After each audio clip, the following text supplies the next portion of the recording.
Hello, my dear friends. Welcome back to Auntie Grace Speaks. Today's story is one that broke my heart the first time I heard it. This is the story of Gloria Jean Washington, a home health aide for 26 years. She drove to other people's houses every morning, helped them bathe, cooked their meals, sat with them when they were lonely. She was patient and warm and thorough. The kind of worker who remembered every patient's birthday and brought them small gifts.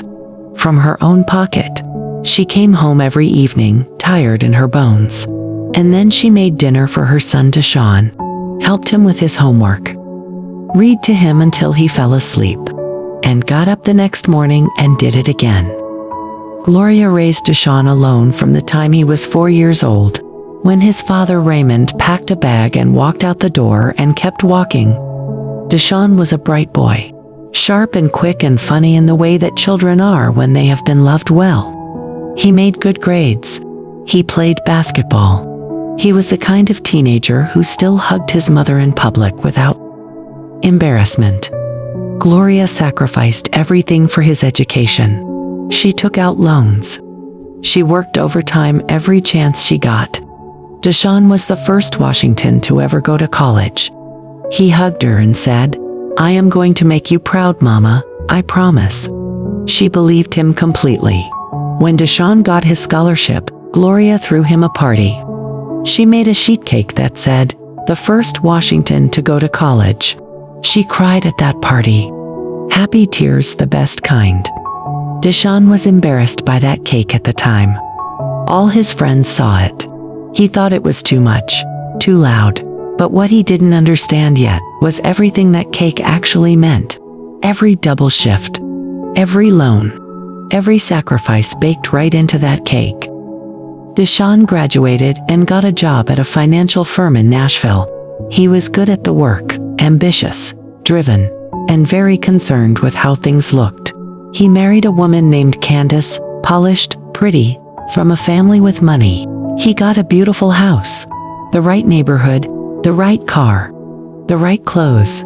Slowly, he was constructing a version of himself that had very little room for a mother who drove a 10-year Honda and wore scrubs to work.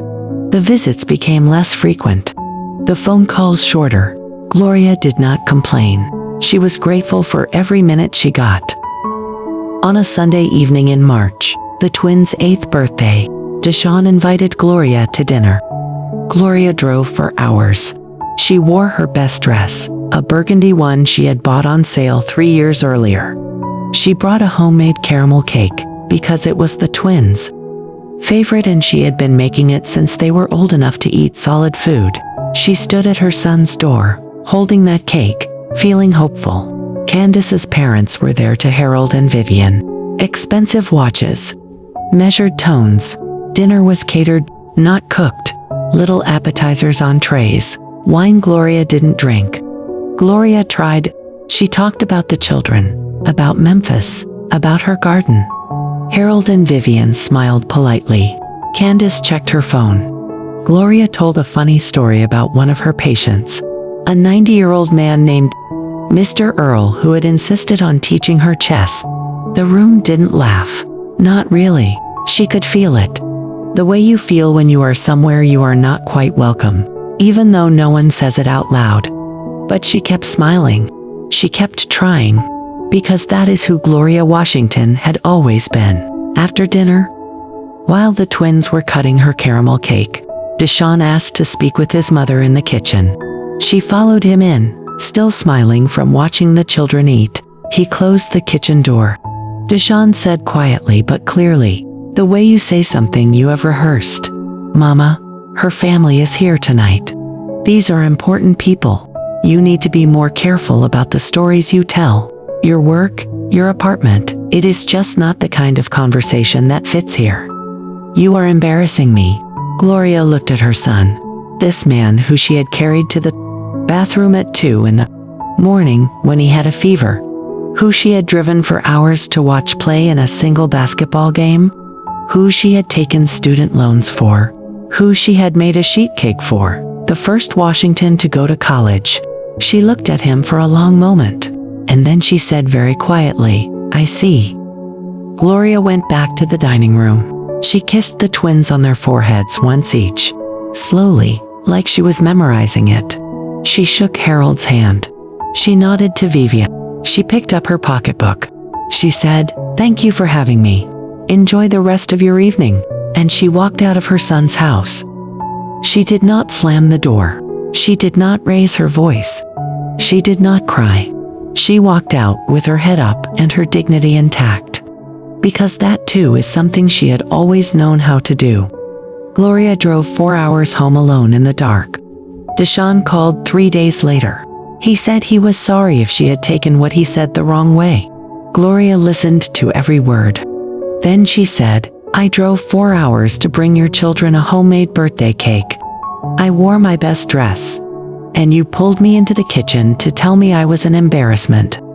She said, "I have been poor. I have been tired. I have been lonely. But I have never once been ashamed of who I am. And I will not start now, not even for you."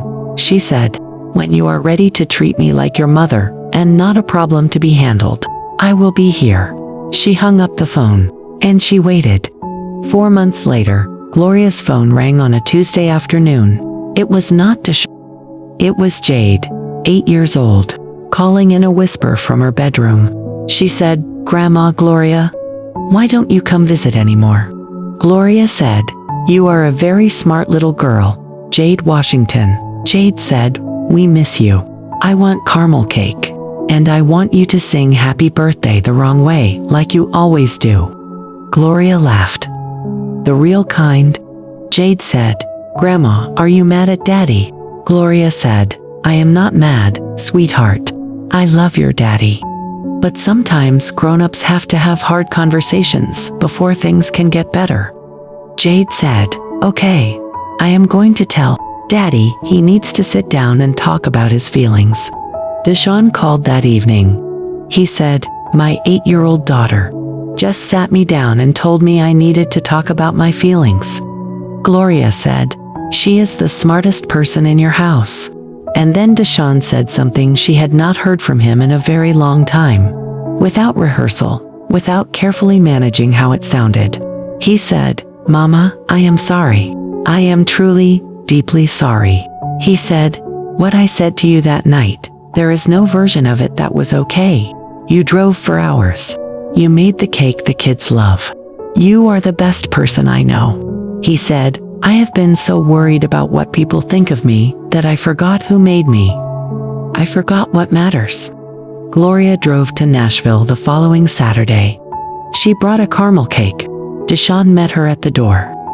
He hugged her, the real kind, the kind that lasts long enough to mean something.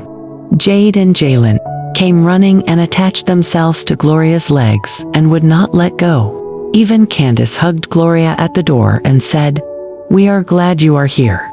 We are really glad." On the back porch that evening, Deshaun said, "That sheet cake, Mama, the first Washington to go to college. I was embarrassed by it at the time.